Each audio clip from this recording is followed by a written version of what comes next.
तो देखिए, जैसे कि किसी ने क्वेश्चन पूछा हुआ है इस टाइप का, मैं इसको लिख देता हूँ। क्वेश्चन ए है कि let V be a vector space V S means vector space of n cross n real matrices over field R, ठीक है। Then which of the following set are vector subspace, तो आपको बताना है कि कौन से फॉलोइंग सेट में सब स्पेस है। तो बहुत सारे इसमें क्वेश्चन है, जिसमें से कि बहुत सारे क्वेश्चन इजी हैं, कुछ क्वेश्चन हैं जो मतलब थोड़ा ट्रिकी है। जैसे कि एक मैं क्वेश्चन लिख रहा हूँ, डब्लू ए इस प्रकार का सेट है कि set of all matrices having, मतलब कि इसमें से ऐसे मैट्रिक्स ले लीजिए, n cross n real matrix है, तो अ, यहाँ भी में से ऐसे मैट्रिक्स ले लीजिए कि इसका डिटर्मिनेंट 1 हो जाए, ठीक है।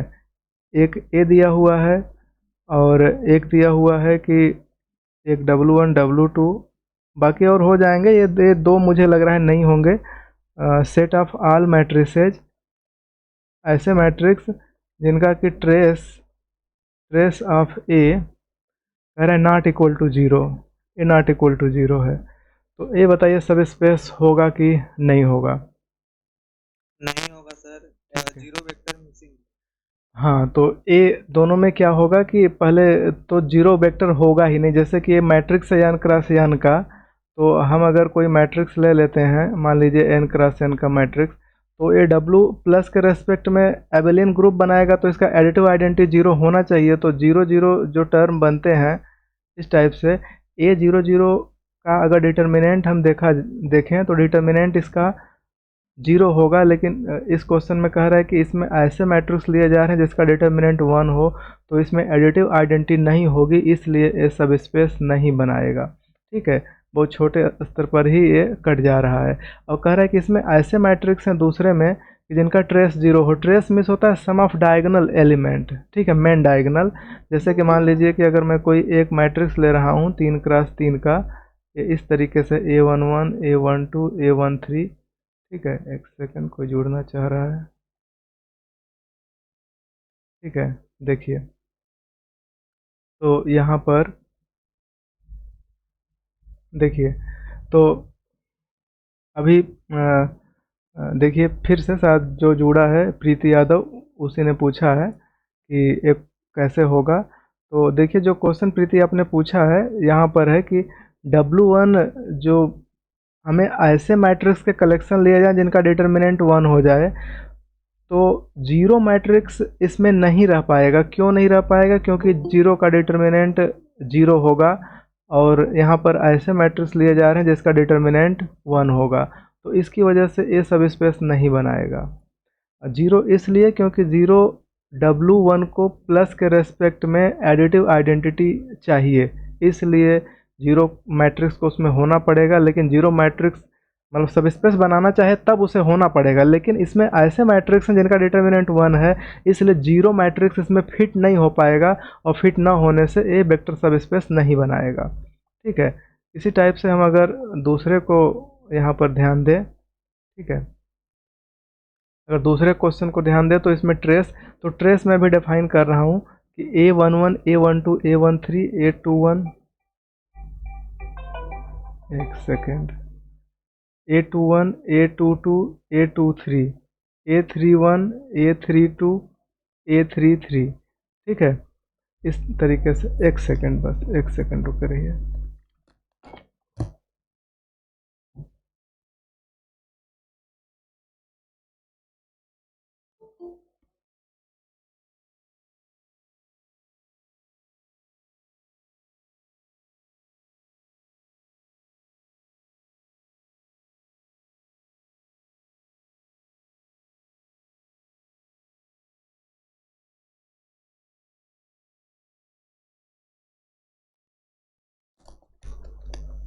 हेलो, हाँ देखिए, तो जैसे कि यहाँ पर अगर हम ट्रेस की बात करें तो ट्रेस पहले से सबको पता है ट्रेस क्या होता है, सम ऑफ डायगोनल एलिमेंट। तो यही डायगोनल एलिमेंट ये जो ऐसे दिखते हैं इन्हीं को सम कर दीजिए।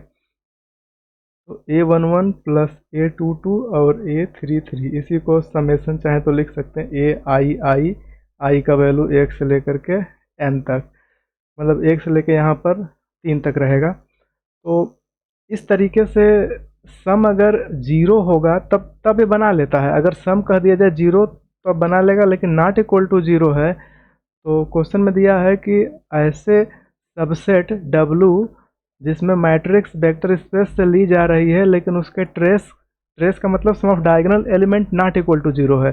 तो नॉट इक्वल टू जीरो होने से इसमें अगर कोई मैट्रिक्स होगी हमारी n क्रॉस n की और इसमें 0 0 0 ऊपर भी 0 नीचे भी 0, ये मैट्रिक्स इसमें नहीं जा पाएगा। तो एडिटिव आइडेंटिटी नहीं, क्योंकि इसका जब ट्रेस निकालेंगे तो 0 हो जाएगा और 0 होने से फिर यहाँ पर फिट नहीं बैठेगा। क्यों? क्योंकि यहाँ पर नॉट इक्वल टू जीरो है, तो इसलिए ये दोनों सब स्पेस नहीं होंगे। ठीक है, और बाकी तो इस टाइप के बहुत सारे क्वेश्चन दिए गए हैं, तो आप लोग डॉक्टर AP सिंह को फॉलो कर सकते हैं। AP सिंह में बहुत सारे क्वेश्चन हैं, उन्हीं में से ये है, तो इसको देखिए फिर मैं आगे बढ़ता हूँ।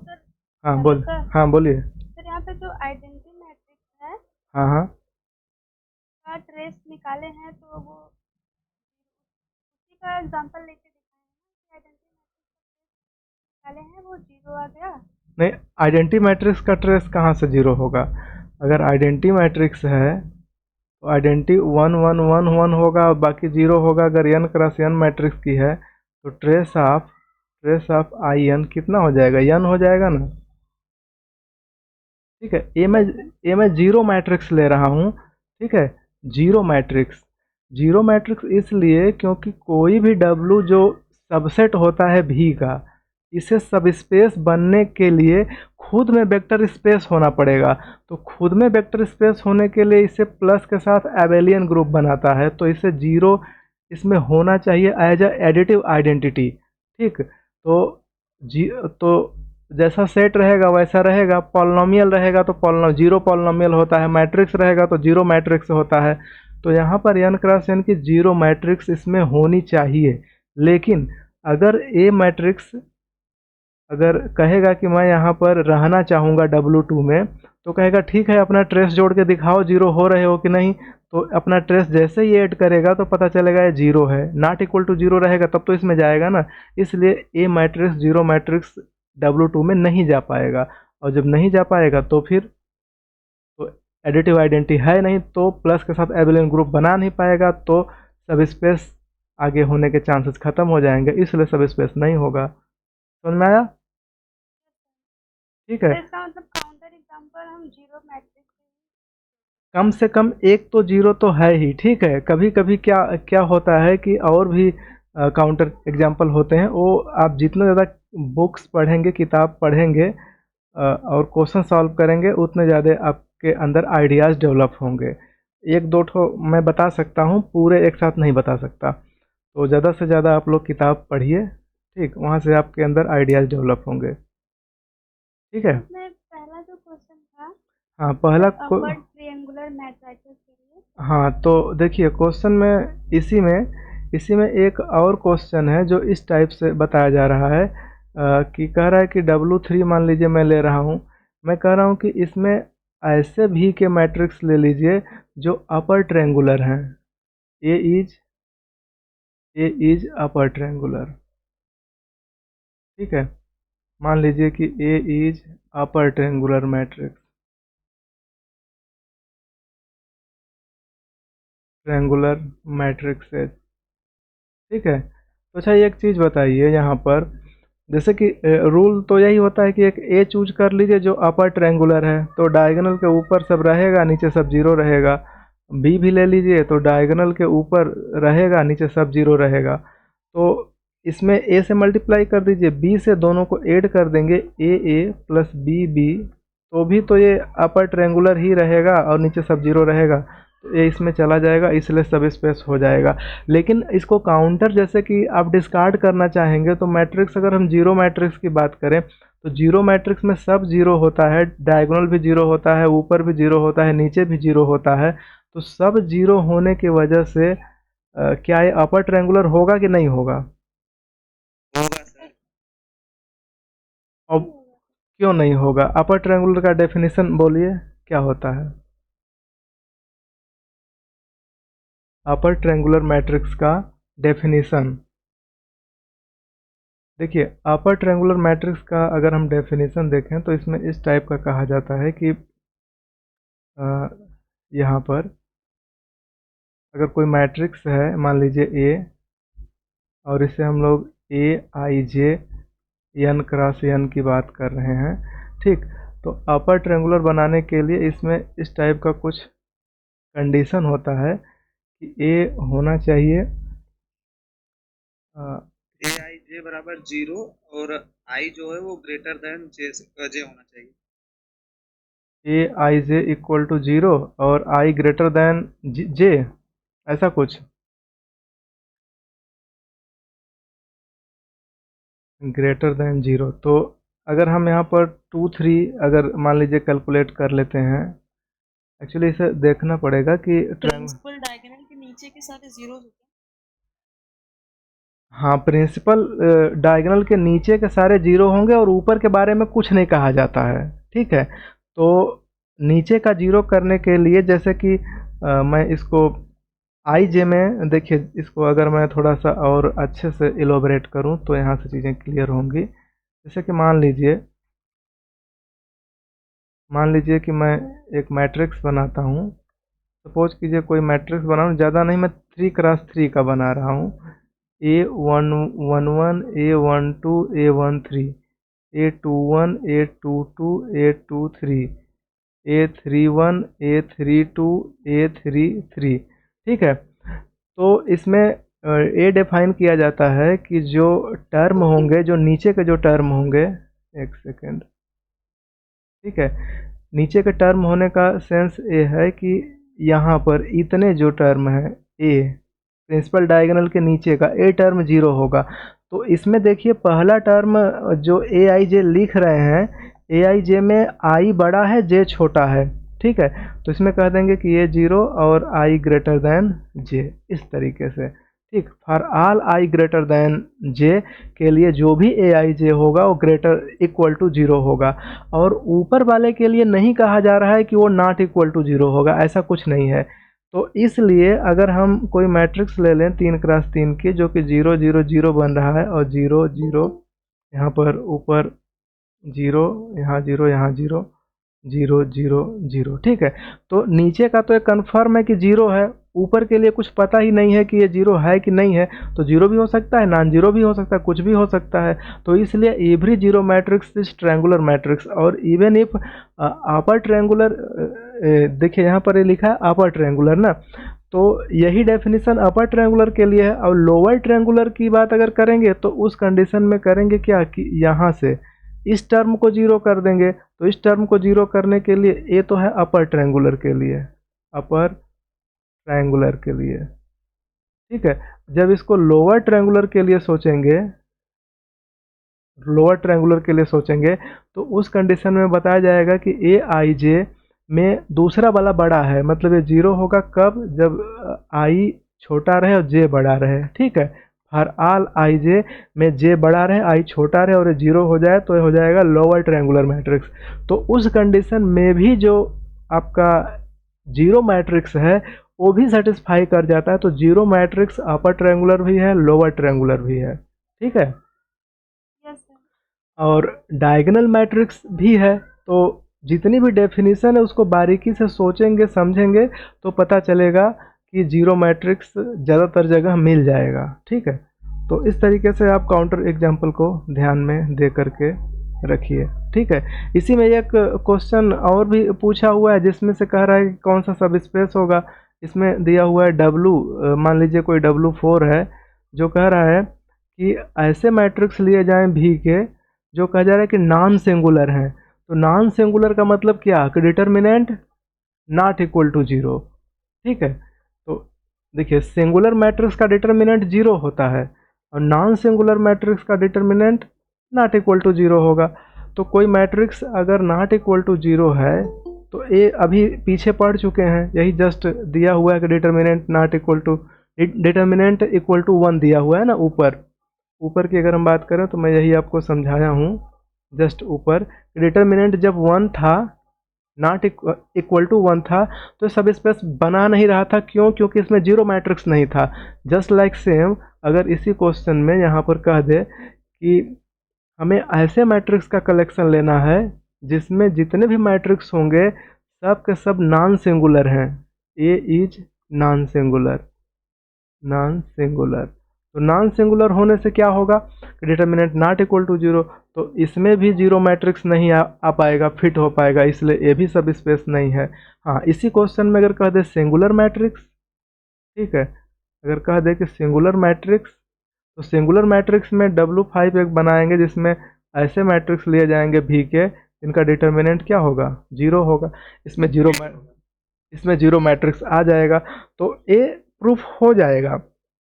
इसे प्रूफ करना आसान है, ठीक है, कि ये सब स्पेस बनाएगा कि नहीं बनाएगा। क्यों आसान है या फिर कठिन है बताइए? ठीक है, इसको कर लेंगे ऐसे, ए प्लस बी करेंगे ना तो डिटर्मिनेंट निकालेंगे तो सेपरेट हो जाएगा, और सेपरेट होने से फिर यहाँ पर चीज़ें बदल जाएंगी। ठीक है, तो इस तरीके से इसको देख लीजिएगा। तो ठीक है, फिर इसी तरीके से आगे भी क्वेश्चन हम लोग अभी पढ़ेंगे। तो फिलहाल के लिए मैं यहाँ पर आता हूँ। ठीक, जो ये problems, challenging problem in linear algebra, इसको मैं एक्सप्लेन करता हूँ। इसमें कुछ चीज़ें दी गई हैं, ठीक है, एलआई से रिलेटेड। यहाँ तक तो मैंने बताया था, और इसमें आप लोग कुछ पढ़े होंगे तो कुछ प्रॉब्लम हुआ होगा। अगर कुछ हुआ है तो फिर, जैसे कि देखिए ये सिंपल प्रॉब्लम है, कह रहा है कंसीडर द रियल, यहाँ 101.15, consider the real vector space R4, let तीन एलिमेंट दिया हुआ है, तीन इसके एलिमेंट ही हैं। कह रहा है कि determine whether alpha 1 alpha 2 alpha 3 आज आर लिनियरली डिपेंडेंट। आपको बताना है कि ये डिपेंडेंट है कि नहीं है। ठीक है, अगर है या नहीं है, फिर आगे क्वेश्चन क्या है कि whether find the dimension and basis for the subspace span by alpha 1 alpha 2 alpha 3। तो पहले इसको चेक कर लीजिए कि ये एल आई है कि एल डी है, फिर इसको तो आप लोग ट्राई कर सकते हैं। क्या लग रहा है, हो पाएगा कि नहीं हो पाएगा? एल आई एल डी इसे देखना है।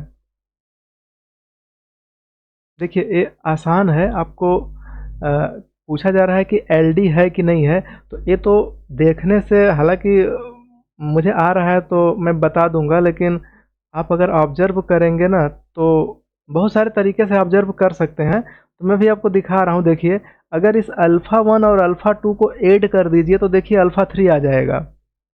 ऐड कर दीजिए, देखिए 1 में ऐड करेंगे यहाँ -2 को तो आएगा -1, -3 में 1 को ऐड करेंगे तो -2 आएगा, और यहाँ 0 में 1 को ऐड करेंगे तो 1 आएगा, और 2 में 1 को ऐड करेंगे तो 3 आएगा। तो आप यहाँ से ऑब्जर्व कर सकते हैं कि अल्फ़ा 1 ये आसान था तो हो गया, नहीं तो कठिन था तो फिर दूसरा आइडिया लगाना पड़ता है, अल्फ़ा 2 इक्वल टू अल्फ़ा 3। तो आपने देखा कि लास्ट वाला अल्फ़ा 3 जो है 2 के लीनियर कम्बिनेशन से बन रहा है, तो आपस में एल डी हैं। या तो फिर ऐसा भी कह सकते हैं कि यहाँ पर दिख रहा है कि 1 into alpha 1 plus 1 into alpha 2 minus 1 into alpha 3 equal to 0। तो इनका लीनियर कम्बिनेशन 0 हो रहा है, लेकिन इसके स्केलर जो यूज हो रहे हैं वो नॉट इक्वल टू 0 हैं, तो ये सेट क्या हो जाएगा, एलडी हो जाएगा। बात समझ में आ रही कि कम आ रही है? हाँ सर। ठीक है, तो चाहे तो इसको, सर हाँ बोलिए। सर इसको मतलब सॉल्व करने पर मैं मतलब कि अल्फा 1 में ए का मल्टीप्लाई किया, अल्फा 2 में बी का, और अल्फा 3 में सी का।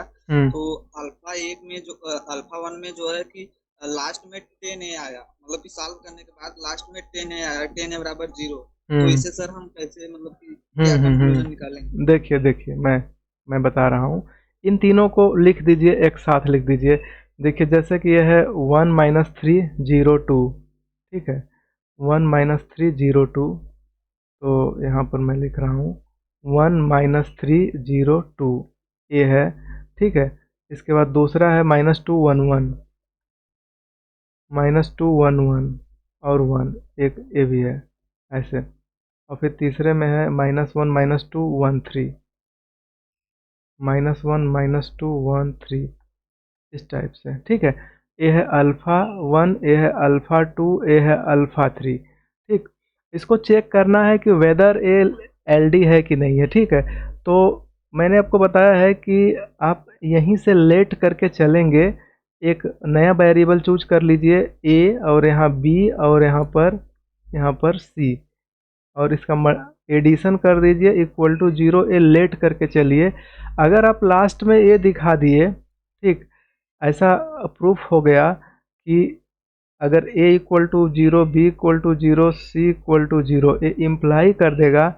तो अगर ऐसा इम्प्लाई कर दिया, तुरंत हम कह देंगे कि अल्फ़ा 1, अल्फ़ा 2, अल्फ़ा 3 क्या हो जाएगा, एल आई हो जाएगा। अगर ऐसा नहीं हुआ कि हम इसको प्रूव ना कर सकें कि ये 0 नहीं है, मतलब ये नॉट इक्वल टू 0, मतलब ऐसा कुछ हम इसको सेट ना कर पाएँ कि मतलब ये दिखा ना सकें। जब दिखा नहीं सकेंगे तो हम कह देंगे कि वहाँ पर ये एल डी हो जाएगा। मतलब कि एल आई होने के लिए if and only if case है कि तीनों का कॉम्बिनेशन लेकर और इक्वल टू 0 कर दिया जाए, तो फाइनली उसके स्केलर को 0 होना ही पड़ता है, एल आई का केस है, और इसका काउंटर एल डी हो जाएगा। मतलब ऐसा नहीं दिखा सके तो हो जाएगा एल डी हो जाएगा। तो चलिए हम इसको ट्राई करते हैं।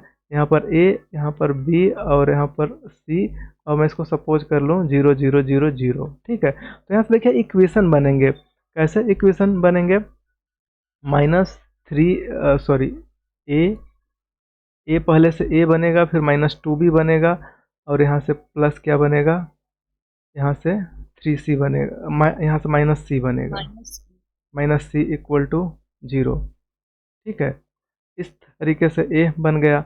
दूसरा देखिए, दूसरा अगर देखेंगे तो -3a, ठीक है, -3a, और फिर यहाँ से प्लस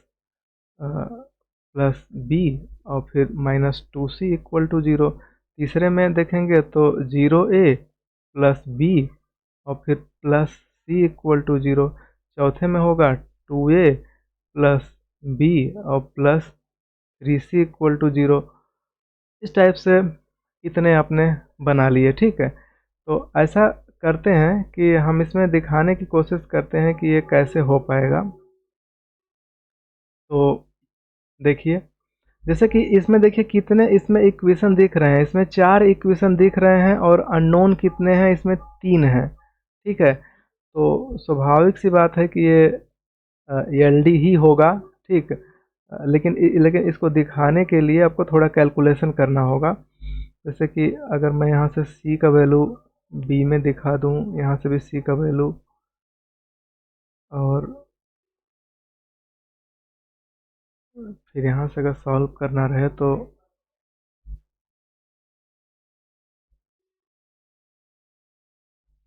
यहाँ से बारी बारी से सॉल्व करिए। जैसे कि मान लीजिए कि ये दूसरा जो दिया हुआ है, यहाँ से कंक्लूजन निकलेगा b equal to -c, third वाले इक्वेशन से। तो b इक्वल टू -c इसमें भर देते हैं, तो 2a b equal to -c होगा, प्लस 3c इक्वल टू 0, तो 2a और प्लस 2c इक्वल टू 0, तो a बराबर -c हो जाएगा।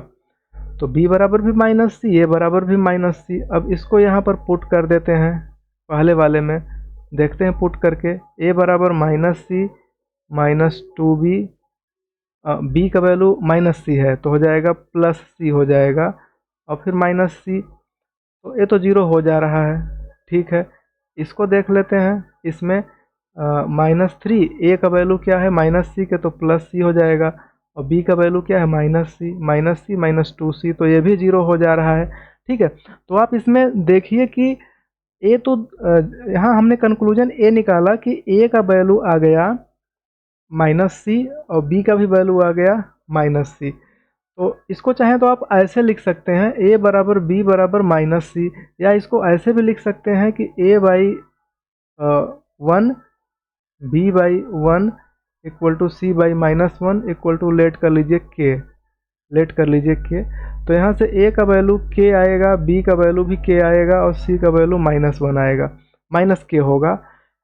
ऐसा पुट करने पर इसमें सारे इक्वेशन सेटिस्फाई करने लगेंगे। तो यहाँ से क्या कंक्लूजन निकल रहा है कि केवल और केवल only a equal to 0, b equal to 0, c equal to 0 ही इसको सेटिस्फाई करेगा, कि उसके अतिरिक्त और भी सेटिस्फाई कर सकते हैं। जैसे कि यहाँ पर ए बी सी मैंने के लेट कर लिया है, तो के का वैल्यू आप कुछ भी मान लीजिए। जैसे मान लीजिए कि हम एक ले लेते हैं, तो एक ले लेंगे, तो यहाँ से जो ए का वैल्यू है, अगर यहाँ पर के का वैल्यू एक आप सपोज करते हैं, ध्यान दीजिए, अगर ए का वैल्यू अगर के का वैल्यू अगर एक सपोज कर लीजिए यहाँ से इस तरीके से, ठीक है। अगर k का वैल्यू मैं एक सपोज कर लूँ फिर से, तो a का वैल्यू हो जाएगा 1, b का वैल्यू 1 और c का वैल्यू -1 हो जाएगा। तो 1 1 -1 इन सब में रख करके देखिए क्या सभी सेटिस्फाई हो रहे हैं। जैसे यहाँ पर 1 फिर -1 1 और फिर -1, तो 1 और 1 -1 पुट करेंगे तो ये फिर 0 हो जाएगा, ठीक है। यहाँ पर ऑब्जर्व कर सकते हैं 1 और फिर 1 करेंगे तो -2 और फिर -1 माइनस कर देंगे तो +1, ये 0 हो जा रहा है। दूसरे में भी देख लीजिए, दूसरे में पुट करेंगे तो भी 0। तीसरे में देखिए b और c है, तो b का वैल्यू 1 है, c का वैल्यू -1 पुट कर देंगे 0। तीसरे में भी देख लीजिए 1 यहाँ पर तो 2 हो जाएगा, प्लस यहाँ पर 1 और c का वैल्यू -1 तो -3, तो 2 1 3 -3 बराबर 0। तो इस तरीके से देखेंगे तो सारे वैल्यू को सेटिस्फाई कर रहा है। तो कहने का मतलब ये होता है कि अगर लीनियर कॉम्बिनेशन 0 लेट करके चलें और केवल एक विकल्प बचे कि सारे के सारे स्केलर 0 हो जाएं, तब वो एलआई हैं। उसके अतिरिक्त बहुत सारे केस अगर बन रहे हैं, तब वहाँ पर एलआई नहीं रहेगा, तो एलआई होना फेल हो जाएगा, और एलआई होना फेल होने का मतलब है कि एलडी है। तो यहाँ से आप ऑब्जर्व कर सकते हैं कि यहाँ से हम कह सकते हैं क्या श्योरली कहेंगे कि जो इसमें अल्फ़ा 1 अल्फ़ा 2 अल्फ़ा 3 है वो एलडी हैं। समझ में आ रहा है, या फिर कुछ डाउट हो तो पूछिए, फिर एक्सप्लेन करते हैं। आ रहा है सर। ठीक है, ओके। तो इस तरीके से आप एलडी जो एलआई का डेफिनेशन है, एलआई के डेफिनेशन का काउंटर पार्ट मतलब कि उसका केवल एक केस की तीनों 0 हैं तो एलआई होगा, उसके अतिरिक्त अगर केसेज बन रहे हैं तो वहाँ पर एलडी हो जाएगा, ठीक है। तो इस तरीके से यहाँ पर चीज़ें हम बना सकते हैं। तो यहाँ पर आप देख सकते हैं कि किस तरीके से ये बन रहा है, ठीक है। तो आगे कह रहा है एलडी तो है, ठीक है, एलडी है। कह रहा है कि find the dimension and basis for the subspace span. तो इन तीनों के स्पैन से हमें सेट बनाना है। तो आपको पता है कि इन दोनों को मिलाने से तीसरा बन जा रहा है, तो इसकी ज़रूरत नहीं है, ठीक है, इसकी ज़रूरत नहीं है। और इसमें देखिए इसमें देखिए क्या है कि प्रैक्टिस करने से आपको आइडियाज लगेगा। जैसे देखिए यहाँ पर 0 है, ध्यान दीजिए, और यहाँ पर तीसरे प्लेस पर इसमें 0 है, इसमें 1 है। तो अल्फ़ा 2 में किसी भी स्केलर का मल्टीप्लाई करके अल्फ़ा 1 कोई नहीं बना सकता, क्योंकि आप किसी से भी मल्टीप्लाई करेंगे ना, अगर नॉन 0 है तो यहाँ कभी 0 नहीं आ पाएगा तीसरे प्लेस पर, ठीक है। अगर 0 से मल्टीप्लाई कर दो सब के सब 0 हो जाएंगे, तो ये अल्फ़ा 1 नहीं बन पाएगा। इस तरीके से अल्फ़ा 1 में किसी भी नंबर का मल्टीप्लाई करके अल्फ़ा 2 नहीं बना सकते। इसलिए अल्फ़ा 1 से ना तो अल्फ़ा 2 बन पाएगा, ना तो अल्फ़ा 2 से अल्फ़ा 1 बन पाएगा। इसलिए यही दोनों एलआई हैं और इन्हीं को हम बेसिस में लेंगे। तो देखिए, स्पैन कहने का मतलब होता है कि इसके लीनियर कॉम्बिनेशन से जितने एलिमेंट बन सके बना लीजिए, ठीक है। मतलब इस प्रकार का एलिमेंट होगा। अगर इस सेट को यस नाम दे दिया जाए, जिसमें कि अल्फ़ा 1 अल्फ़ा 2 अल्फ़ा 3 हैं, तो एलएस बनाएंगे तो यही है स्पैन, ठीक है। और इसमें किस टाइप के एलिमेंट होंगे? A1 alpha 1, A2 alpha 2, A3 alpha 3, और जो भी ए आई हैं वो फील्ड के मेंबर होंगे। तो यहाँ पर R4 दिख रहा है तो फील्ड यहाँ पर R ही होगा। ठीक है, इस तरीके से। तो LS जो बना रहे हैं इसमें इतने सारे एलिमेंट होंगे, लेकिन अल्फ़ा 1 अल्फ़ा 2 LI हैं और बाकी अल्फ़ा 3 इन दोनों के मिलाने से बन जा रहा है। तो ज़रूरी नहीं है कि हम अल्फ़ा 3 को इसमें काउंट करें। जब ज़रूरत होगी अल्फ़ा 3 की तो अल्फ़ा 1 अल्फ़ा 2 को ऐड करके बना लेंगे, या दूसरे शब्दों में कहें तो आपको पता है कि अल्फ़ा 3 बराबर अल्फ़ा 1 प्लस अल्फ़ा 2 है।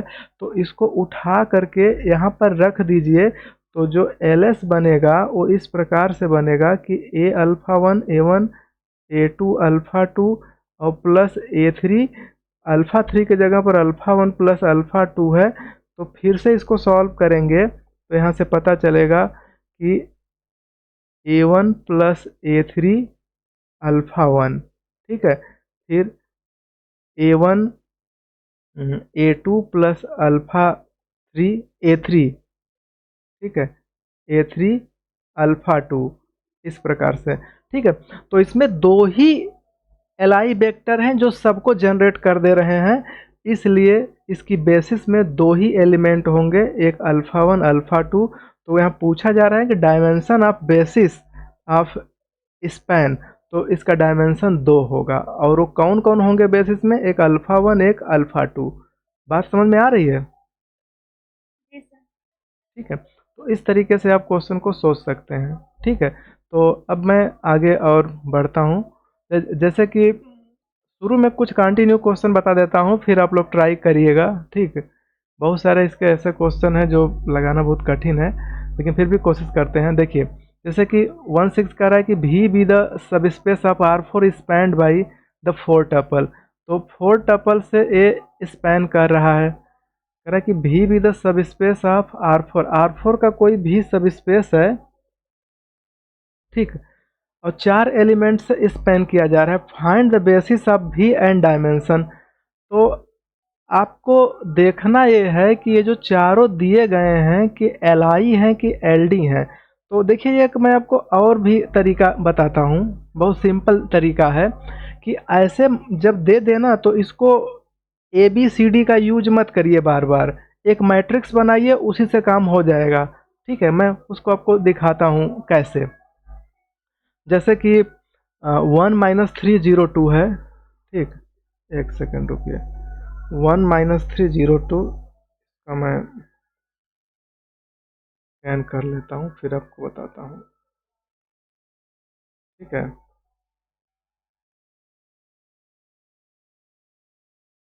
देखिए, तो यहाँ पर मैं एक्सप्लेन करता हूँ।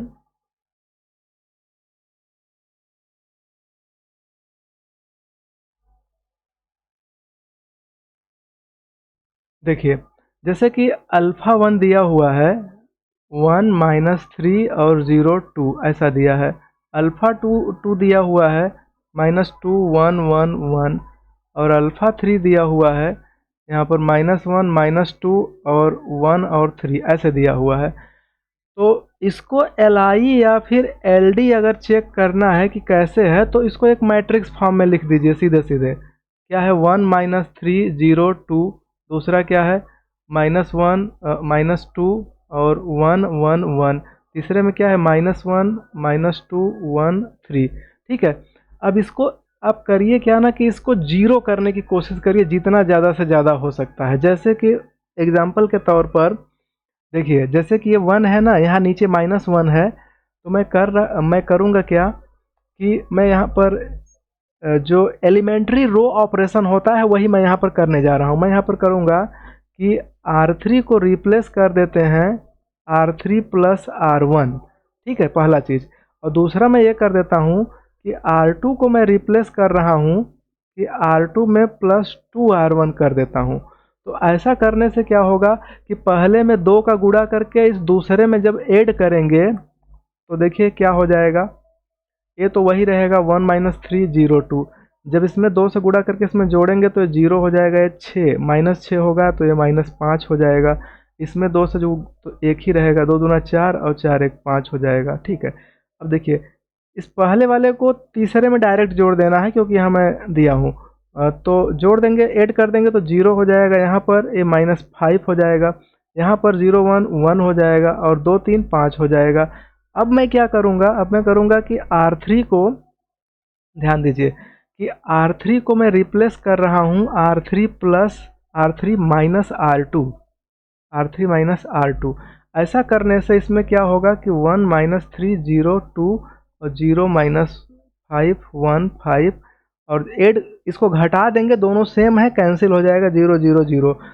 तो अब लास्ट में जो ये दो वेक्टर बच जाएंगे, ठीक है, इसी के करस्पॉन्डिंग, अब देखिए क्या है कि पहले में ऐसा कुछ नहीं है कि हम किसी से मल्टीप्लाई करके दूसरे में घटा दें या सब जो भी करना हो, एलिमेंट्री रो ऑपरेशन। तो पहले से दूसरे को टोटल 0 नहीं कर सकते, दूसरे से पहले को टोटल 0 नहीं कर सकते सब्ट्रैक्ट करके, तो ये दोनों बचे रह जाएंगे। तो इनके करस्पॉन्डिंग जो कॉलम है, ठीक है, इनके करस्पॉन्डिंग जो कॉलम दिख रहे हैं,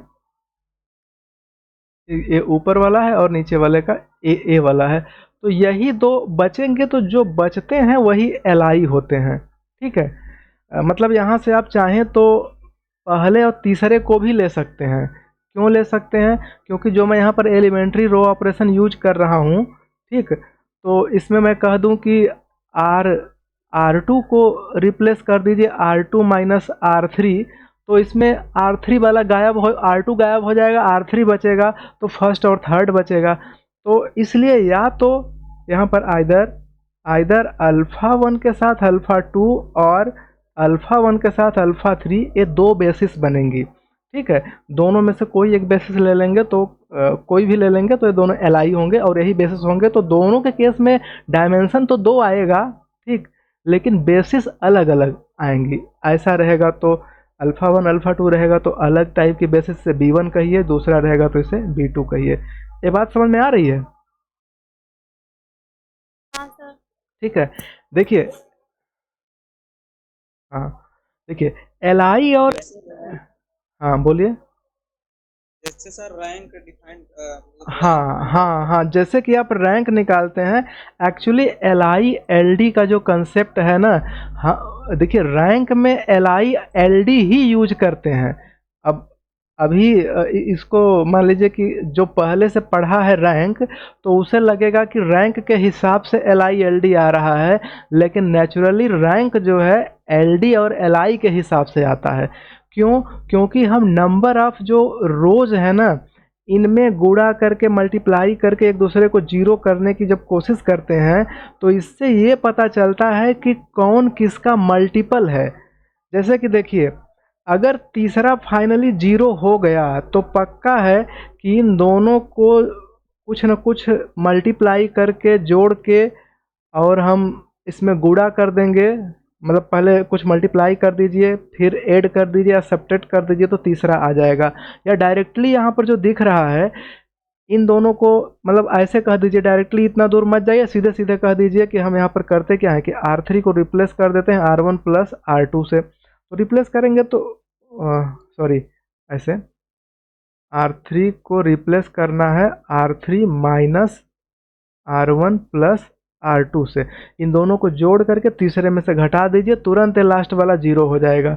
तो इसका सेंस ये होता है कि लास्ट वाला जो रो है वो इन दोनों के कॉम्बिनेशन के बराबर है, तभी घटाने पर वो 0 हो गया।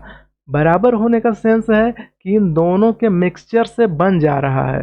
तो दोनों के अगर मिक्सचर से बन जा रहा है तो पक्का है कि थर्ड रो फर्स्ट और सेकंड पर डिपेंडेंट होगा, ठीक है।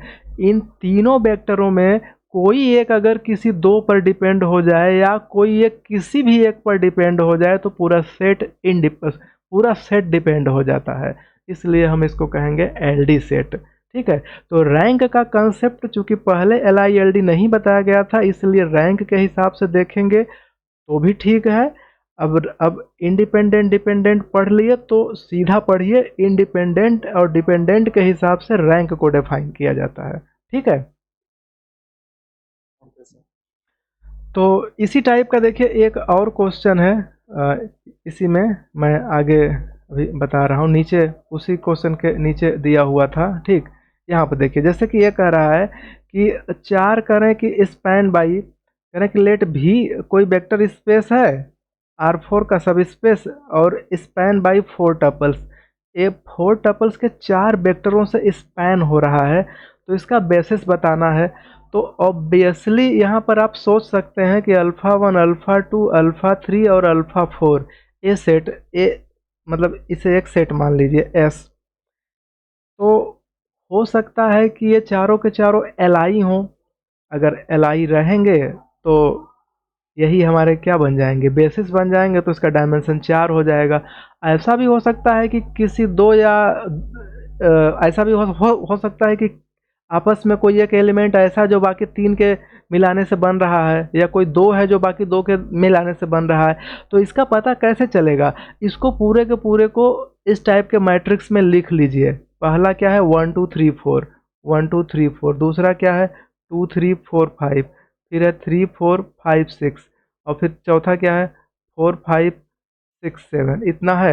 अब इसमें से देखिए, जैसे कि 4 जो दिख रहा है, तो इसको अगर मैनेज करना है तो अब LD, ऐसा लग रहा है कि LD है ना, आप निकाले हुए हैं? नहीं सर, वो तीनों ऊपर कॉलम को जोड़ कर सर इससे माइनस कर दिया जाएगा। अच्छा, तो ऊपर के अगर तीनों कॉलम को मैं, कॉलम को कि रो को ना, रो को अगर मैं ऐड कर दूं, फर्स्ट 2 को अगर मैं ऐड कर दूं, तो 3 हो जाएगा, यहाँ 5 हो जाएगा, यहाँ 7 हो जाएगा, यहाँ 9 हो जाएगा। थोड़ा मुश्किल लग रहा है। फर्स्ट वाले से माइनस कर दीजिए। सेकेंड और थर्ड को ऐड कर दें और फर्स्ट को माइनस कर दें, तो 5, ये 6 5 11 में से 4 घटा 7। ठीक है, और यहाँ 3, और ये 4 5 4 9 में से 3 घटा 6। हाँ, सही कह रहे हैं। इस तरीके से आप इसको देखेंगे तो ये पूरा पूरा LD हो जाएगा। तो इसको देखना है, कहीं ऐसा तो नहीं है कि ये तो ठीक है, लास्ट वाला कैंसिल हो रहा है तो 3 बच रहे हैं। हो सकता है इसमें भी कुछ ऐसा हो। तो इसको सॉल्व करने का तरीका वही है जो इकेलॉन फॉर्म से रैंक निकालते हैं, उसी से LD LI 100% कन्फर्म हो जाता है। देखिए, जैसे यहाँ पर मैं बताता हूँ। देखिए, जैसे कि 1 2 3 4 5 6, सॉरी 2 3 4 5 3 4 5 6 4 5 6 7।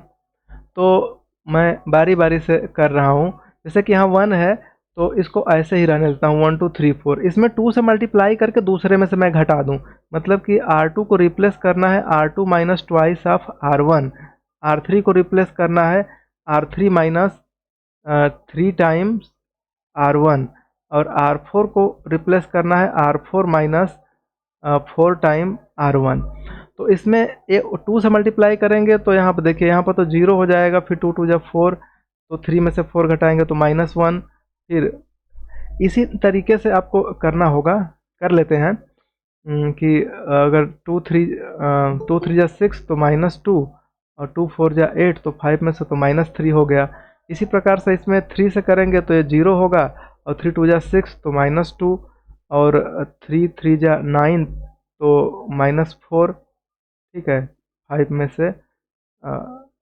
से 9 घटा तो -4, और फिर 3 4 जा 12, 6 में से तो -6, और फिर इसमें 4 से मल्टीप्लाई करेंगे तो 0, और यहाँ पर 4 दूना 8, तो 5 में से घटा तो -3, और फिर 4 3 12, 6 में से तो -6, और यहाँ से 4 चौका 16, 7 में से तो 7 3, यहाँ पर 6, और 6 3 9।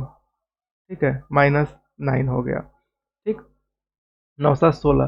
तो इस तरीके से जो बन रहा है, तो अब करते क्या हैं कि देखिए, यहाँ से जो दिख रहा है, अब हम करेंगे क्या कि देखिए, पहला जो -1 -2 दिख रहा है ना, अब हम यहाँ पर जो चेंज करेंगे, यहाँ पर करेंगे कि R2 R3 को रिप्लेस करेंगे R3 minus twice of R2, और R4 को रिप्लेस करेंगे R4 minus thrice of R2। तो तो ऐसा करने से देखिए ए 1 2 3 है, 2 4 6 है, 3 6 9 है, इसमें 2 का गुणा करके इसमें घटाएंगे तो ये 0 हो गया, 3 का गुणा करके इसमें घटाएंगे तो ये 0 हो गया। तो फाइनली जो हमारा बचा 1 2 3 4 और 0 -1 -2 -3 बचा, और बाकी सब 0 0 0 हो जाएगा इस तरीके से। ठीक है, तो आपको फाइनली यही दो बस दिख रहे हैं, इसलिए इसके दो ही एलआई होंगे। तो हम इस तरीके से इनको कहेंगे कि 1 2 1 2 3 4 और दूसरा 2 3 4 5। ठीक है, यही दो एलआई हैं और यही दो बेसिस बनेंगे। ठीक, और यही दो बेसिस बनेंगे तो इनका जो डायमेंशन होगा वो 2 हो जाएगा। बात समझ में आ रही है या कुछ गड़बड़ लग रहा है? हेलो, हाँ सर, आ रहा है। ठीक है। ठीक है, तो ये ज़्यादा अच्छा होगा कि हम देखिए किसी का म्यूट खुला है, बंद कर लीजिए, या पूछना हो तो पूछ लीजिए। तो देखिए यहाँ पर इस तरीके से जज करना ज़्यादा आपको आसान होगा, क्योंकि यहाँ पर सब दूध का दूध पानी का पानी हो जाएगा, और ऐसे रैंडम मिलाएंगे तो हो सकता है एक दो छूट जाए या कम से कम एक भी छूट जाएगा तो गड़बड़ हो जाएगा। लेकिन यहाँ पर इस तरीके से करेंगे तो कोई प्रॉब्लम नहीं होगा। तो हमने यहाँ से इसको इस तरीके से मैनेज कर दिया। तो इसी तरीके से आगे भी बहुत सारे क्वेश्चन हैं जिसको कि आप ट्राई कर सकते हैं। देखिए जैसे एग्जांपल के तौर पर इसी में मैं लेता हूँ।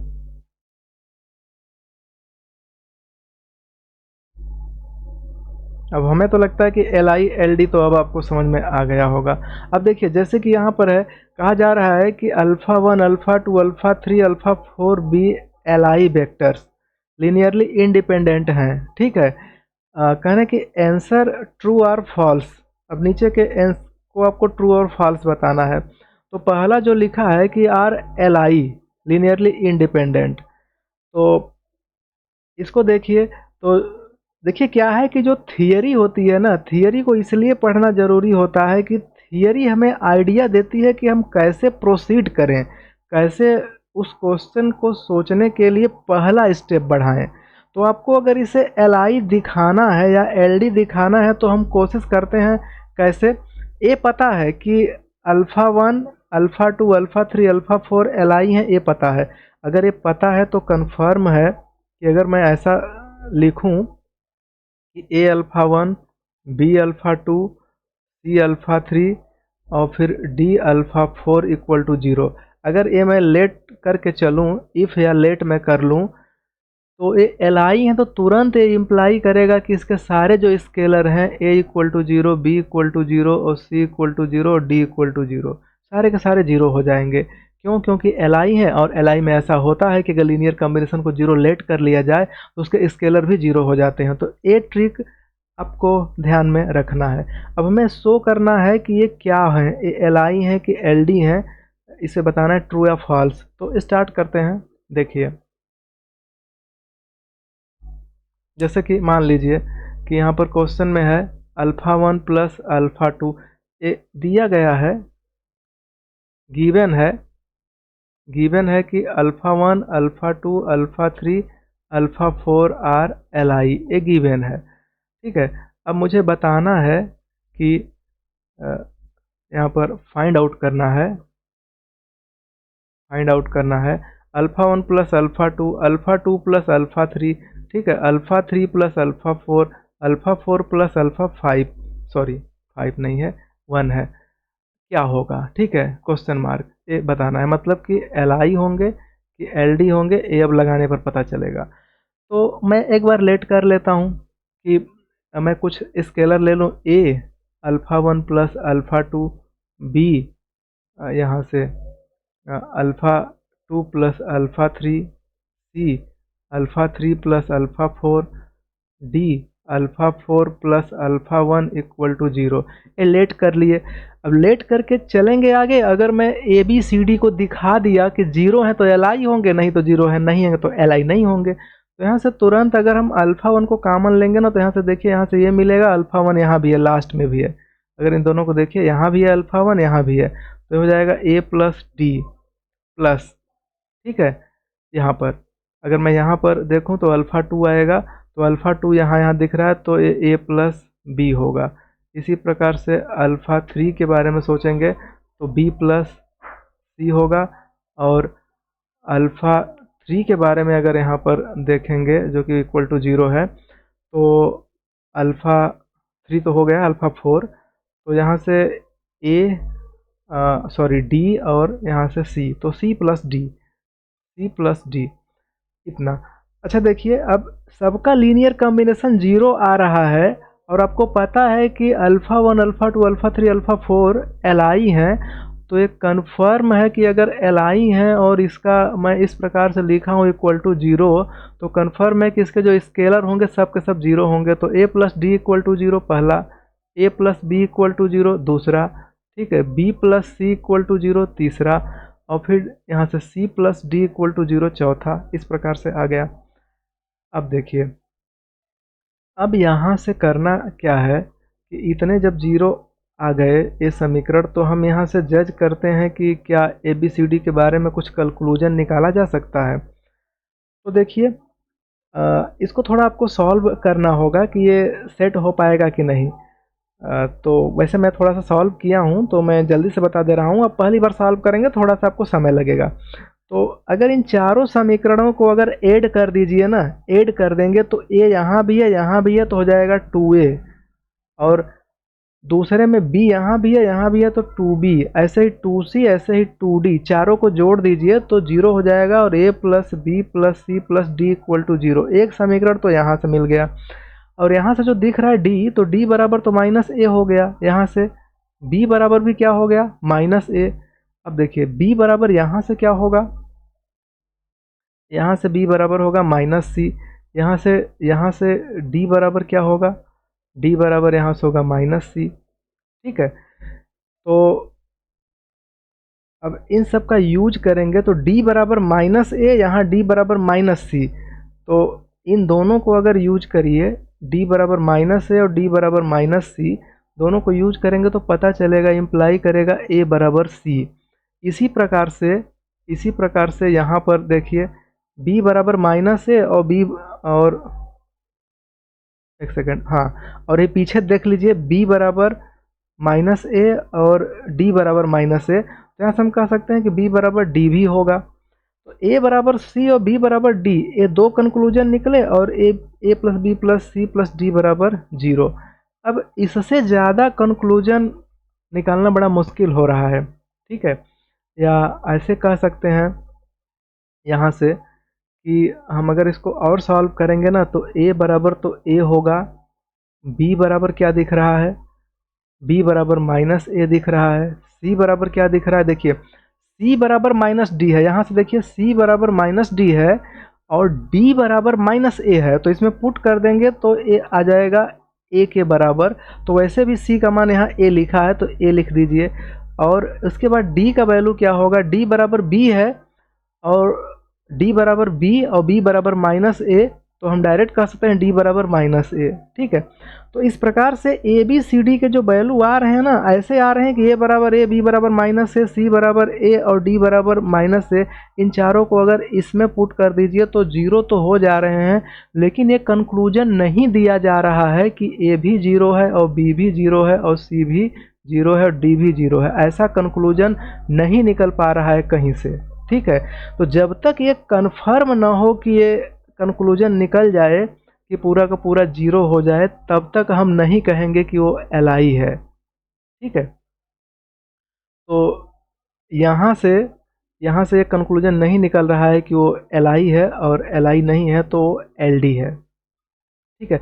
आप दूसरे तरीके से ऐसे भी सोच सकते हैं, जैसे कि मान लीजिए कि ये जो बना हुआ है यहाँ पर, इतना बड़ा जो बना हुआ है लाइन, इसमें सबका मल्टीप्लायर है और इक्वल टू 0 है।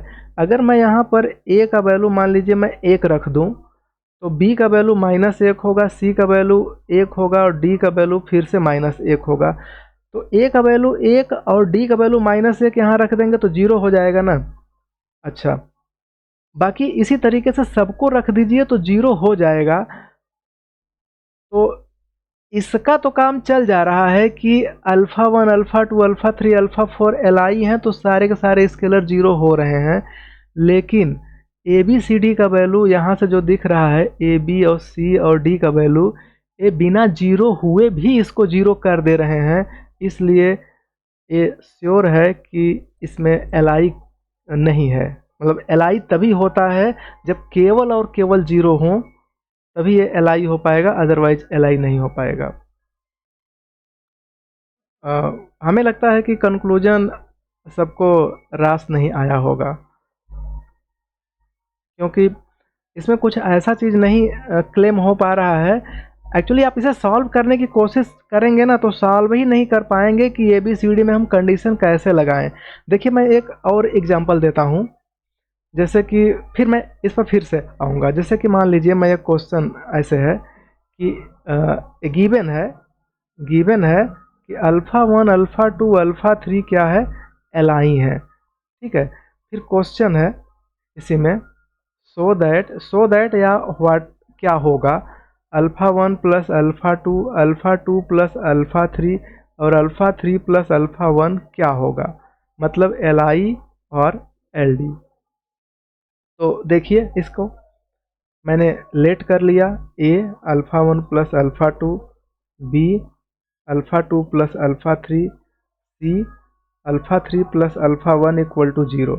यहाँ से मैं कंक्लूजन क्या निकालूंगा, अल्फ़ा 1 यहाँ पर, अल्फ़ा 2 अल्फ़ा 3 इक्वल टू 0।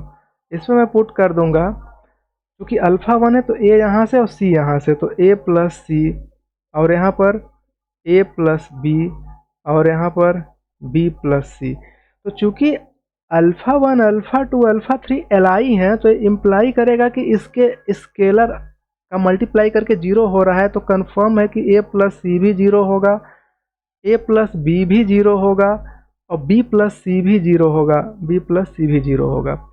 तो तीन इक्वेशन बन रहे हैं, अगर तुम तीनों इक्वेशन को ऐड कर देना तो कंक्लूजन क्या निकलेगा कि ए 2a बी 2b और C 2c equal to 0, A plus B plus C equal to 0। लेकिन ऊपर ये गिवन है कि A plus C equal to 0, तो ए प्लस सी जब 0 है तो इन दोनों का सम 0 है तो बी बच जाएगा, तो बी बराबर 0। इसी प्रकार से ए प्लस बी 0, तो जब ए प्लस बी को 0 करेंगे तो सी का वैल्यू क्या हो जाएगा 0। इसी प्रकार से बी प्लस सी जब 0 है तो ए का वैल्यू क्या हो जाएगा 0। तो यहाँ से श्योर और सर्टेन है, कंफर्म है कि ए बी सी जो हम यहाँ पर लिए हैं ये तीनों के तीनों 0 आ रहे हैं, तो ये गारंटी है कि इस क्वेश्चन में ये क्या होगा, एलआई होगा।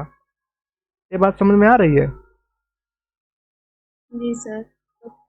ठीक है, लेकिन इसके जस्ट बिफोर यहाँ पर जो क्वेश्चन क्रिएट हो रहा है, इसमें 4 इक्वेशन तो बने, चारों को हम जोड़ दिए तो ए 2 बार दिखा तो 2a हो गया, बी 2 बार दिखा 2b हुआ, सी 2 बार दिखा 2c, डी और यहाँ लास्ट में डी है तो 2d 2 से भाग दे दिए तो a plus B plus C plus D बराबर 0।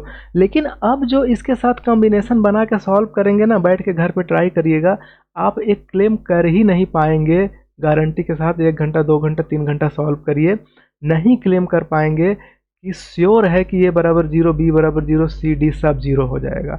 जब ऐसा क्लेम नहीं कर पाएंगे तो पक्का है कि एल आई नहीं होगा, एल डी होगा। मैं इसका काउंटर एग्जाम्पल आपको दे रहा हूँ, ध्यान से देखिए। जैसे देखिए एक चीज़ यहाँ पर देखिए, 1 0 0 0, फिर 0 1 0 0, फिर 0 0 1 0, फिर 0 0 0 1। ये चारों के चारों क्या एलआई हैं, बताइए?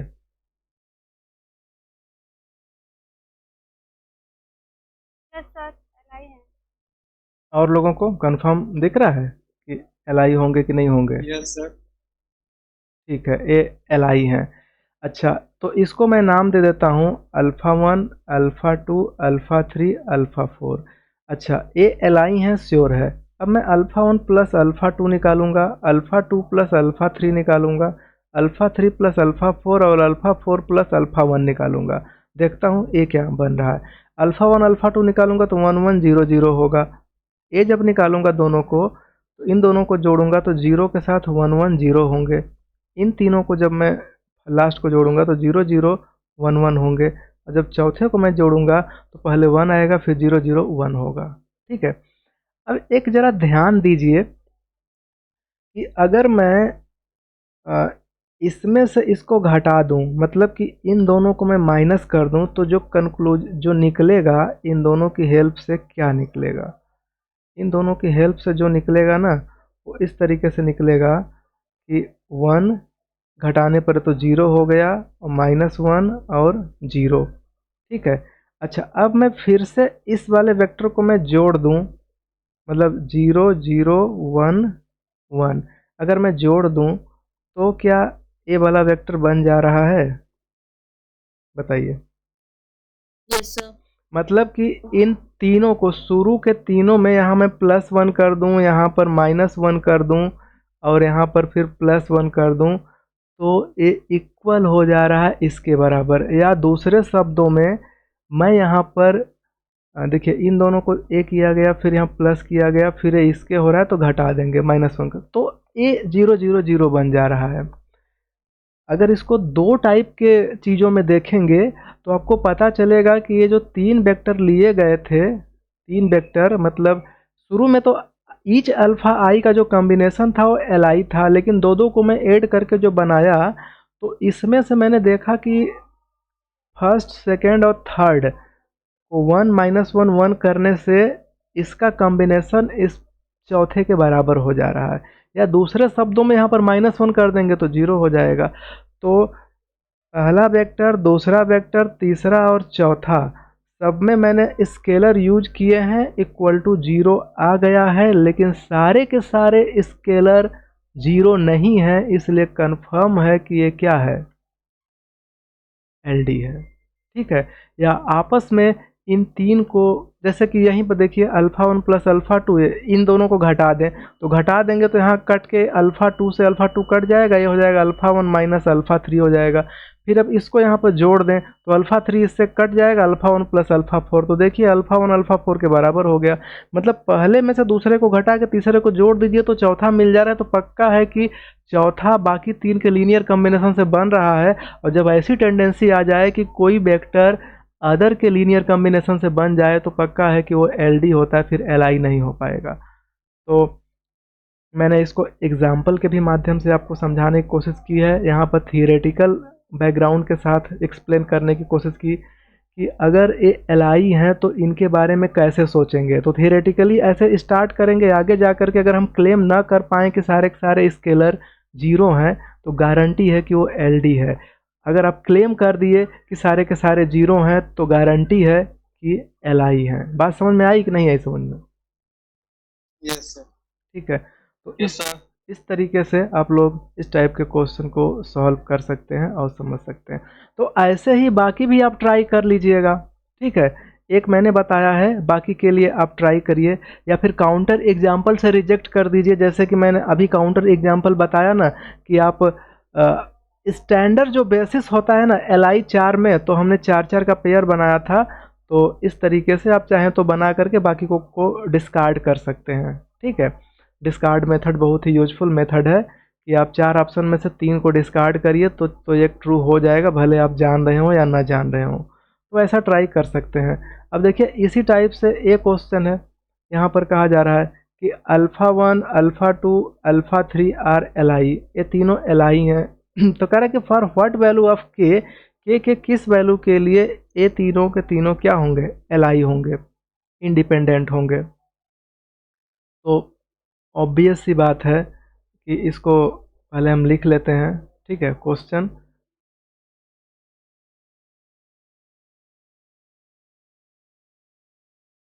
एक सेकंड, मुझे स्लाइड बदलनी होगी या नेक्स्ट करना होगा।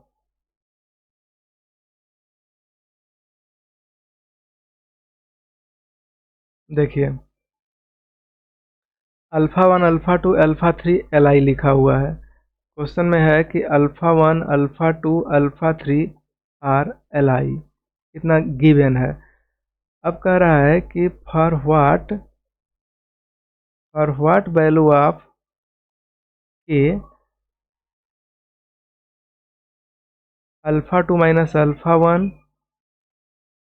Alpha 3 minus alpha 2 minus alpha 1, के टाइम अल्फ़ा 3 माइनस अल्फ़ा 2, फिर लास्ट वाला एक और है alpha 1 minus alpha 1 minus alpha 3 R L I. ठीक है, अब इसका सलूशन देखिए। तो सलूशन में हमें यहाँ पर सोचना है कि एक के किस वैल्यू के लिए एल आई है, तो इसको एल आई दिखाने के लिए जो कंसेप्ट है वही एक ए ले लीजिए।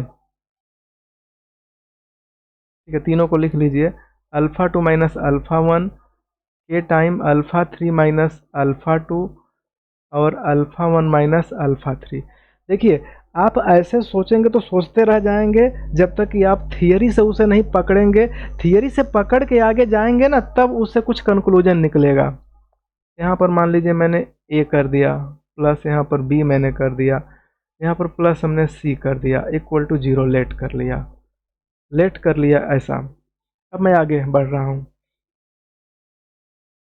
इसमें दिया है कि for what value of A L I है ना, तो किस वैल्यू के लिए ए एल आई है, तो लीनियर कम्बिनेशन मैं 0 लेकर के चल रहा हूँ।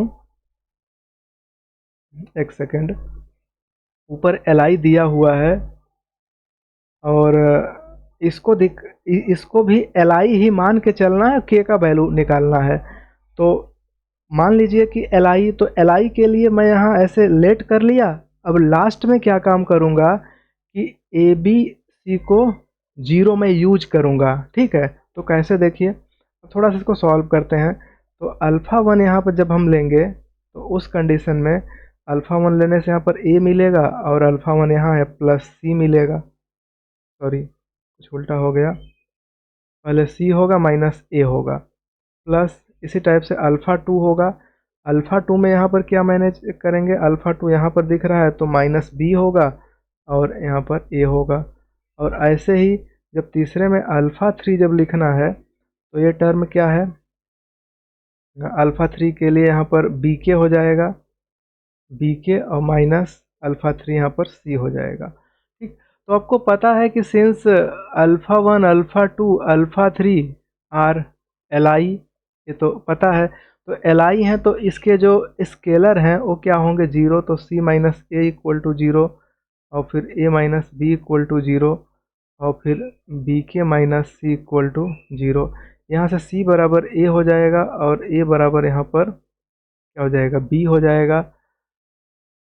अब यहाँ पर देखिए, तो C इक्वल टू यहाँ B हो गया है, तो इसी को उठा के यहाँ पर पुट कर दीजिए। ठीक है, तो यहाँ पर जब हम पुट करेंगे तो यहाँ से हमें कंक्लूजन क्या निकलेगा, B के माइनस सी के जगह पर B इक्वल टू 0, तो B कामन के माइनस 1 इक्वल टू 0। ठीक है, इस टाइप से कंक्लूजन निकल गया। तो अब देखिए, जैसे कि हमें इसको एल आई दिखाना है, मतलब एल आई माइनस बी होगा कि ए होगा? कहाँ पर, अच्छा बी इक्वल टू, अच्छा एक सेकेंड, जोड़ लिखिए बी के माइनस बी एक सेकेंड, हाँ हाँ हाँ हाँ, बी के स्थान पे ए होगा। ठीक है ठीक है ठीक है, एक सेकेंड मैं थोड़ा उल्टा यूज कर दिया। एक काम करते हैं, सी के स्थान पर ए होगा और बी के स्थान पर यहाँ पर ए होगा। तो दोनों को पुट कर देते हैं। ठीक है, बी के स्थान पर मैं इसमें से यहाँ पर इसको मिटा देता हूँ,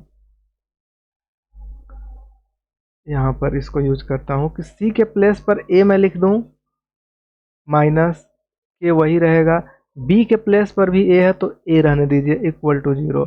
अब के माइनस 1 और यहाँ पर ए इक्वल टू 0 ऐसा कर देते हैं।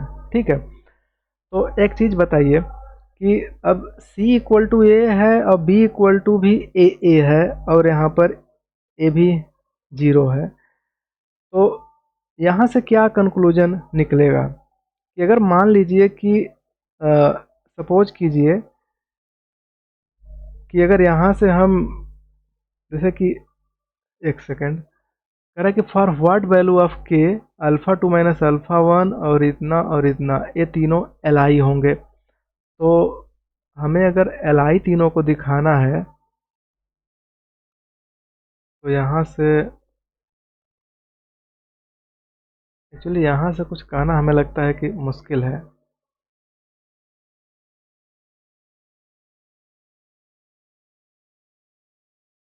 यहाँ से इस तरीके से कहना,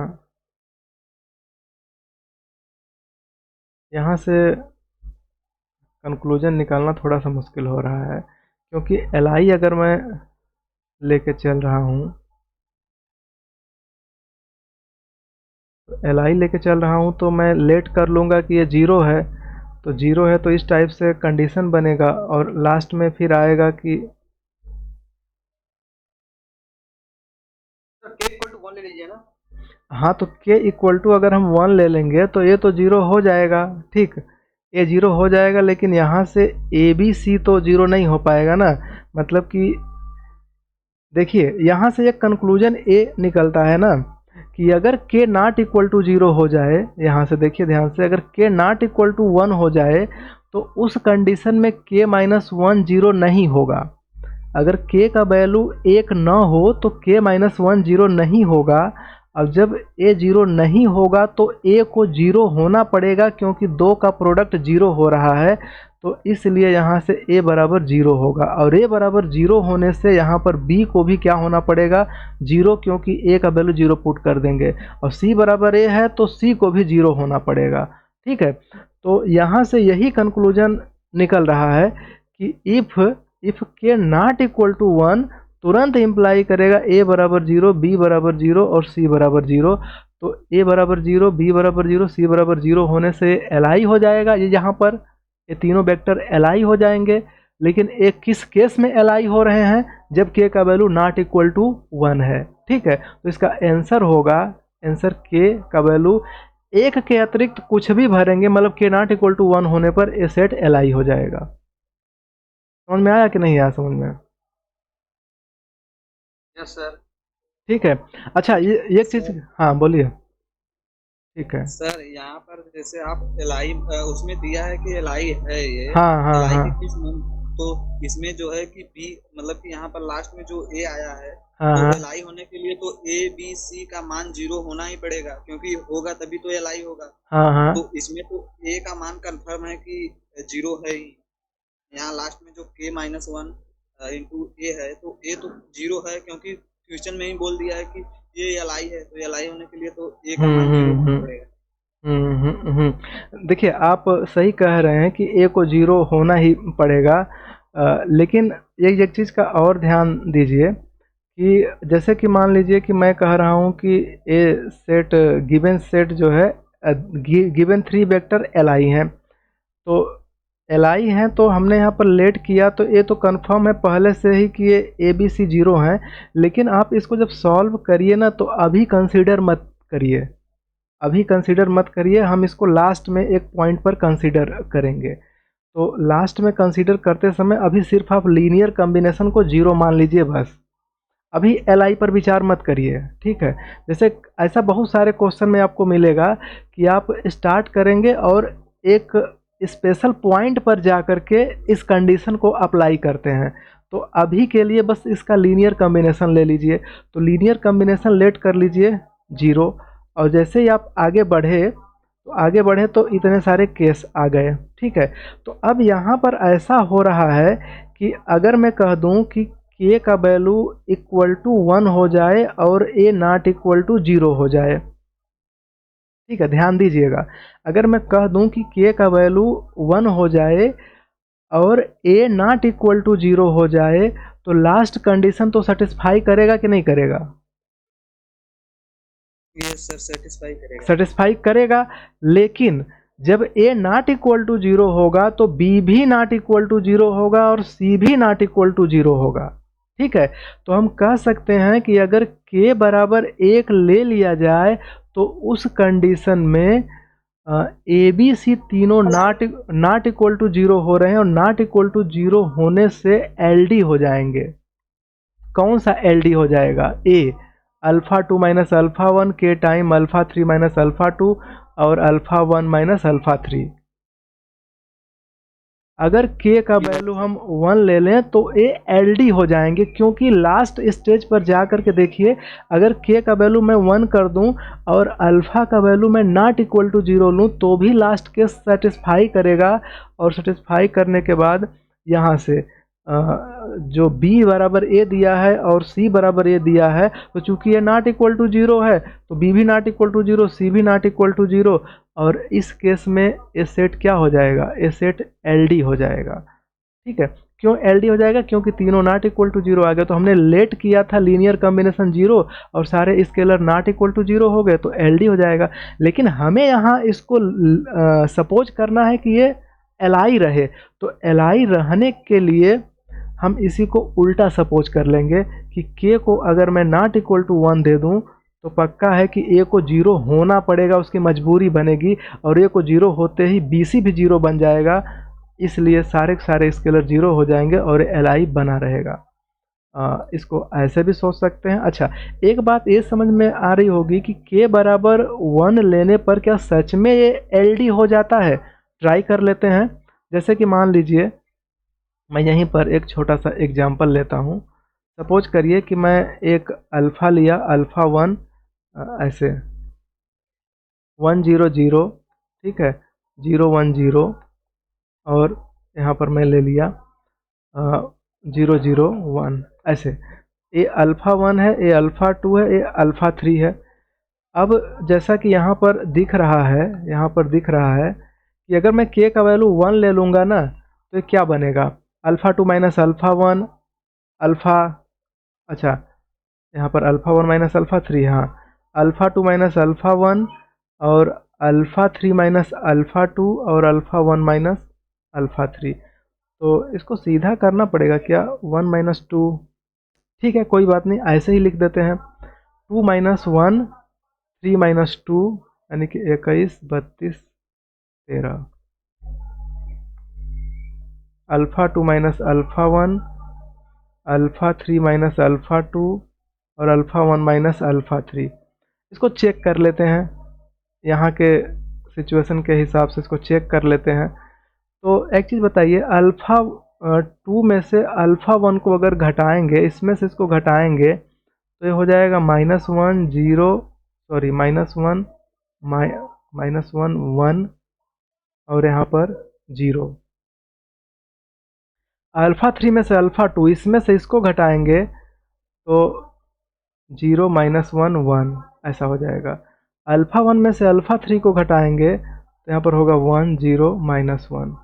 ठीक है, अब मैं क्या क्या करूँ कि अगर मैं इसमें से अगर तीनों को ऐड कर दूं, ध्यान दीजिए, अगर मैं तीनों को ऐड कर दूं तो क्या 0 हो जा रहे हैं। देखिए, तीनों को ऐड करने पर ये 0 हो जा रहे हैं, तो इसका स्केलर 1 है, यहाँ पर भी 1 है, यहाँ पर 1 है, या यूं कहिए कि इन दोनों को जोड़ करके, ठीक है, इन दोनों को ऐड करके नेगेटिव ले लीजिए, ठीक, इन दोनों को ऐड करके नेगेटिव ले लीजिए, या फिर इसमें से इसको घटा देंगे, नहीं, इन दोनों को ऐड करके नेगेटिव ले लेंगे तो इसके बराबर हो जाएगा। मतलब कि ये जो लास्ट वाला है इन दोनों के लीनियर कॉम्बिनेशन से जनरेट हो जाएगा। ऐड करके दोनों के आगे अगर -1 लगा देंगे ना तो इसके इक्वल हो जाएगा। तो लास्ट वाला इन दोनों के लीनियर कॉम्बिनेशन से बन गया, तो कंफर्म हो गया कि ये तीनों LD हो जाएंगे। किस केस में, जब k बराबर 1 होगा। ठीक है, समझ में आ रहा है। Yes sir.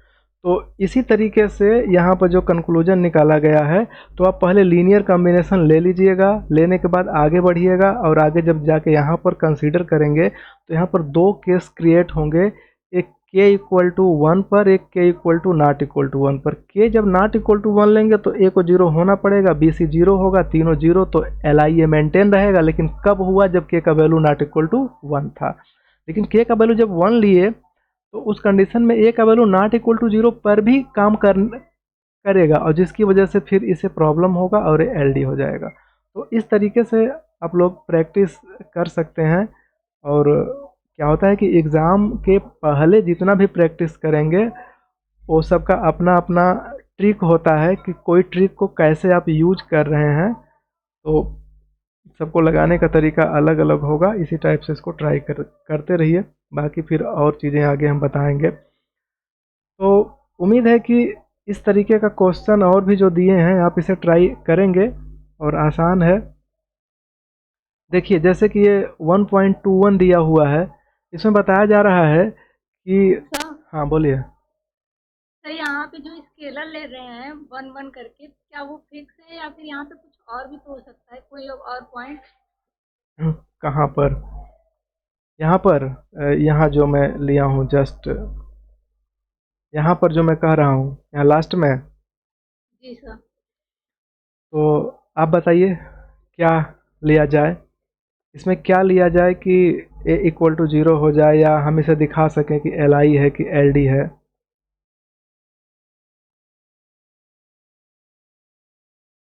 मतलब कि वो ज़रूरत के हिसाब से हम उसको एडजस्ट कर सकते हैं, ले सकते हैं। ज़रूरी नहीं है कि 1 1 ही ले, लेकिन यहाँ पर 1 1 लेने पर आ जा रहा है, ठीक है।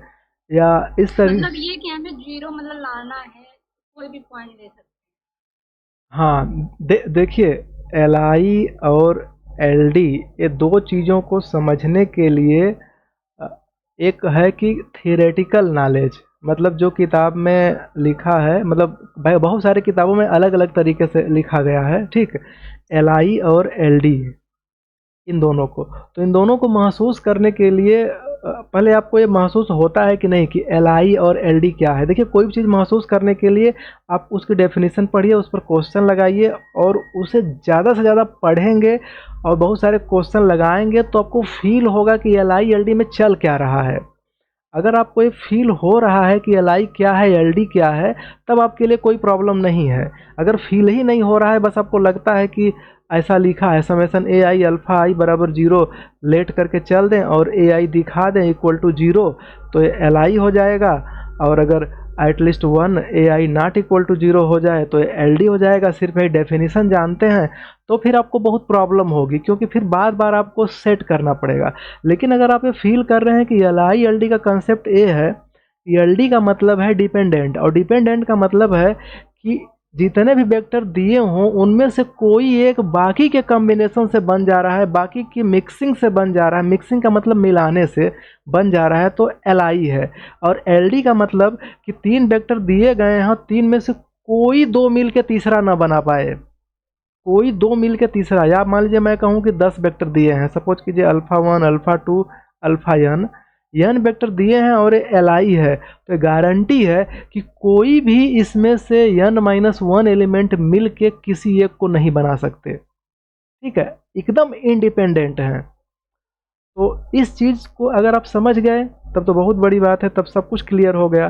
तो उसके आधार पर अगर आप सोचेंगे तो यहाँ पर देखिए जो मैं अभी बताया, उसके आधार पर अगर सोचेंगे तो 3 वेक्टर मैंने यहाँ बना लिया। अब तीनों को मैं देख रहा हूँ, ये मान लीजिए बड़ा सा है, इसको मान लीजिए बीटा 1, इसको मान लीजिए बीटा 2, इसको मान लीजिए बीटा 3। तो ये बीटा 1 यहाँ पर, बीटा 2 यहाँ पर, बीटा 3 यहाँ पर, तीनों को जोड़ दिए हो गया 0 0 0 0। तो ये कन्फर्म हो रहा है कि beta 1 plus beta 2 plus beta 3 बराबर 0। तो बीटा 3 बराबर क्या हुआ, -1 ऑफ बीटा 1 -1 टाइम, मतलब कि ऐसे प्लस -1 बीटा 2। तो आपको दिख रहा है कि ये जो 2 वेक्टर हैं, 2 वेक्टर के मिलाने से तीसरा बन रहा है, तो पक्का है कि ये क्या हो जाएंगे, एल डी हो जाएंगे। बात समझ में आ रही है? यस ठीक है। एल आई और एल डी को समझने का यही एक सिंपल कंसेप्ट है कि अगर कोई सेट कह दे कि एल आई है, कोई सेट यस है और कह दे एल आई है, तो इसका कोई एक वेक्टर को बनाने के लिए बाकी वेक्टर कितना भी मेहनत कर लें, चाहे कितने भी बड़े फील्ड से स्केलर उठा के आपस में गुड़ा भाग कर लें, लेकिन उसको जनरेट ही नहीं कर पाएंगे। तो उस केस में एल आई है इंडिपेंडेंट, सारे के सारे एलिमेंट इंडिपेंडेंट है। जैसे कि मैं आपको इंडिपेंडेंट बनाने की मैं एक सिंपल सी डेफिनेशन समझाता हूँ एक बार और। जैसे कि मान लीजिए कि मेरे पास आयरन है, आयरन का मतलब लोहा, ठीक है। इससे आप बहुत कुछ बना सकते हैं, ठीक। आप एलमीरा बना सकते हैं, विंडो बना सकते हैं, ठीक है। विंडो मतलब लैपटॉप वाला नहीं, खिड़की वाला, ठीक है। दरवाज़ा बना सकते हैं लोहे का, ठीक। तो ये सब के सब आपस में डिपेंडेंट है। लेकिन मैं अभी कह दूं कि सपोज कीजिए कि ये आयरन है, ठीक है, आयरन है, निकिल है, एक निकिल ले लिए सेट में, दूसरा मैं सपोज कीजिए कोबाल्ट ले लिया, ठीक, ऐसे मैं हाइड्रोजन ले लिया, या फिर एक हीलियम ले लिया। अब मैं पूछ रहा हूँ आपसे, क्या आयरन से हीलियम बना लेंगे? नहीं हाइड्रोजन से निकिल बना पाएंगे, आपस में ये इंडिपेंडेंट है, ठीक है। तो इंडिपेंडेंसी अलग चीज हो गई, डिपेंडेंसी अलग चीज हो गई। डिपेंडेंसी में बहुत सारे एलिमेंट हैं जो किसी दूसरे से मिक्स करके बना लेते हैं, ठीक है।